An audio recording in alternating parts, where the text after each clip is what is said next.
This is unfortunately one of those videos where I tell you what to do and tell you that what you're doing is wrong. You read the title, you saw the thumbnail, you know what I'm about to talk about. Monster Hunter World just came out, and man, am I excited to play more of it tonight. I got it as an early birthday gift, and I've been enjoying the absolute hell out of it. The reason I'm enjoying it is because it's difficult, charming, unique, and fresh to me as someone that's never played a Monster Hunter game.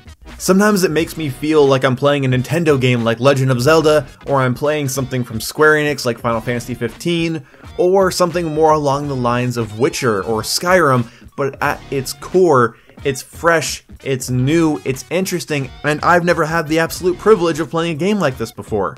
The first hour I played this game, I was starting to question whether or not it was going to be for me.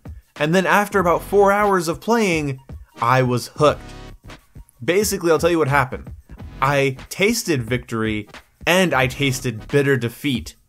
And it made me want more. It made me want to get better. It made me want to grind. And that's what a good RPG does. It shows you what success looks like, and it shows you what it looks like when you fight when you're not prepared. So it makes you want to prepare. How do you prepare? You level up, you upgrade your items, you upgrade your gear, and it's an addicting type of loop, and it's been done before, but in this, it's something I've never got to experience.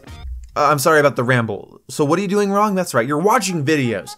Do not ruin games like this for yourself by watching videos about it. I swear to God, if you want to watch a before you buy kind of spoiler-free review about how the game runs and what type of game it is so you're a more informed buyer, that's fine. I did that. But I swear to God, this is such an annoying thing to me, and I can't spend too long talking about it because I'll just start regurgitating, so this video is going to be a little bit shorter, but Mein Kampf! How do you fucking buy a game that's an adventure full of things you don't know, with an open world that you can explore and find items in and fight monsters in? Each monster is unique in their own way. Why would you look up tutorials? Why would you look up step-by-step videos and Easter egg videos for this game? There's so many of them already out. I understand not having a lot of time to play a game and you want some help. I understand that, but my God, if the whole point of the game is to solve a mystery, why would you want the mystery solved for you? If the point of the game is to find the weaknesses of monsters and exploit them, why would you look up all the weaknesses? Why not look into the lore of the game? Why not read about the monsters? I just know that when somebody doesn't know how to find something, they don't know the best weapon to use, they don't know the most overpowered strat, they don't know how to fight a certain monster, they immediately go to YouTube and get something like this. Hey guys, what's going on? Today we're going to be playing some Monster Hunter, and we're going to be showing you how to fight this monster right here.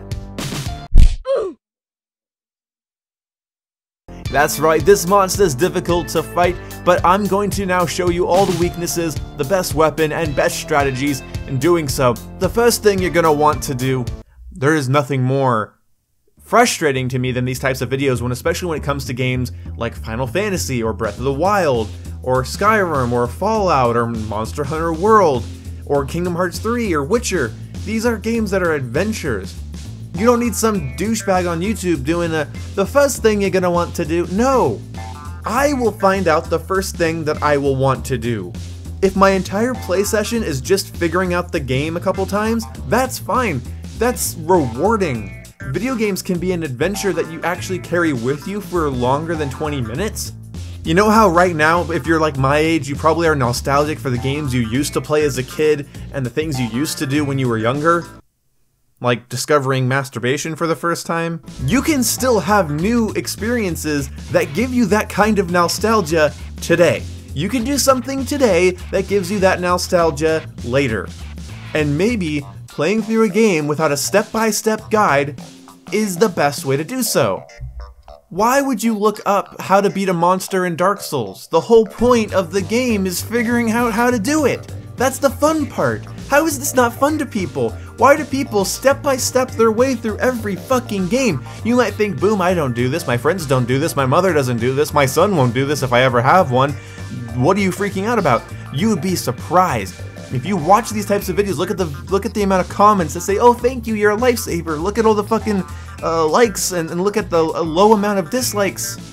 This shit irritates me. Stay off of YouTube. Stop looking up how to play games. It's fucking aggravating. Now when it comes to games that are a competition and have a human element where you're fighting real people and you want to find out the best ways to beat real people, yes, it's more satisfying to find things out for yourself and to avoid other people's bias. That's not a bad thing to do, but at least it makes sense there. Like, looking up strategies for competitive games where I'm fighting real people that have more experience than I do, like in Rainbow Six Siege, that makes sense. Or wanting to figure out, what do suppressors actually do to my gun? And, you know, I'll watch an in-depth video on Rainbow Six and figure out what suppressors do to different guns and which guns you should avoid suppressors on and all that. But when a game doesn't have you fighting real people, it's crafted from the ground up to give you challenges and adventures all through AI, all through software. Why would you look up how to get around it? Why would you look up how to get around the grind or the journey or the adventure? Sometimes the best part of an open world game is getting lost and then finding your way. And I'm sorry, if you don't have enough time to play through a game that has some mystery and some things you have to learn for yourself, then don't buy games like Monster Hunter or Final Fantasy or Witcher. Please, for the love of God. Yes, I am actually saying that what you do in the privacy of your own home with your video game that you purchased with your own money, how you do that bothers me. This is a pet peeve. This is what we would call a pet peeve. It's not really world ending, it doesn't hurt the gaming community. I just think that people don't give themselves enough credit. I feel like people don't value an adventure. And especially kids. If you're a kid, if you're a young person watching this, you will have, oh God, I don't have any memories. Okay, let me put it this way. I don't have any memories of being a kid looking up tutorials on YouTube. You know what I have memories of? Do you know what I have memories of? I have memories of solving shit and figuring things out for myself and playing through big open world games and RPGs and shooters and getting through it, and it feels more triumphant. It feels better when you're done if you realize I didn't get help from some random stranger on the internet several times throughout my play sessions. You want to know the best weapon in Monster Hunter? Use all of them. You want to know what the best tactic to fight a certain monster is? I don't know, get your ass kicked by the monster until you figure it out. How do people not, why would you buy a $60 experience and then spend so much of your time negating the experience by getting all the answers? You can't get good at math if you're constantly using a calculator. Thank you for watching, and I'll see you when I see you. Goodbye.